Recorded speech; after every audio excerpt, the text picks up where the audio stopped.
Arestado ang isang lalaking nahulikam na nanloob at nagnakaw ng bisikleta sa isang bahay sa Marikina. Noong una, umamin daw sa pulisyang suspect pero kalaunay binawi niya na ginawa niya ang krimen. May unang balita si EJ Gomez. Sa pool sa mga larawan mula sa kuha ng CCTV ang pag-akyat ng isang lalaki sa Barangay Concepcion 2 Marikina City mag-aalas 3 ng umaga kahapon. Ang lalaki ninakaw ang bisikleta ng 22 anyos na delivery rider. Ayon sa biktima, alas 8 ng umaga nang napansin niyang nawawala na ang kanyang bisikleta.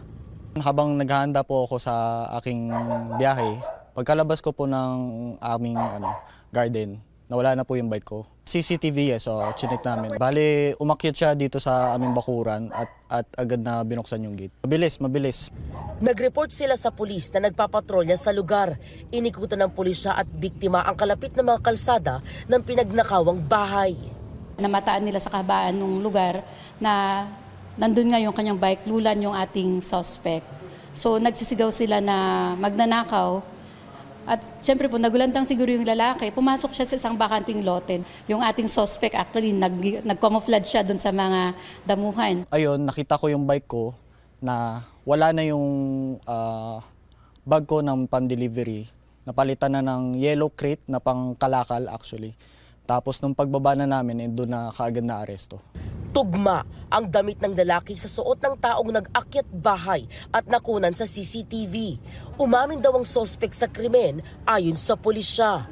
Nung pagtayo niya na ganyan, talagang yung mga damo, mga baging nandun pa sa kanyang katawan. Natanong din natin, bakit mo ginawa yan?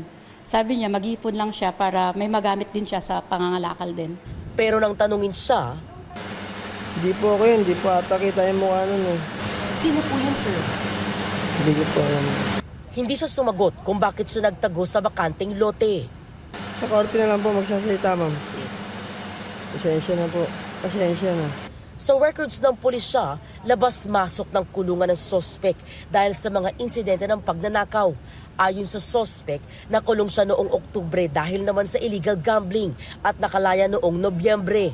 Sa custodial facility ng Marikina Police nakaditin ng sospek na naharap sa reklamong theft. Ito ang unang balita. EJ Gomez para sa GMA Integrated News. Igan, mauna ka sa mga balita, mag-subscribe na sa GMA Integrated News sa YouTube para sa iba't ibang ulat sa ating bansa.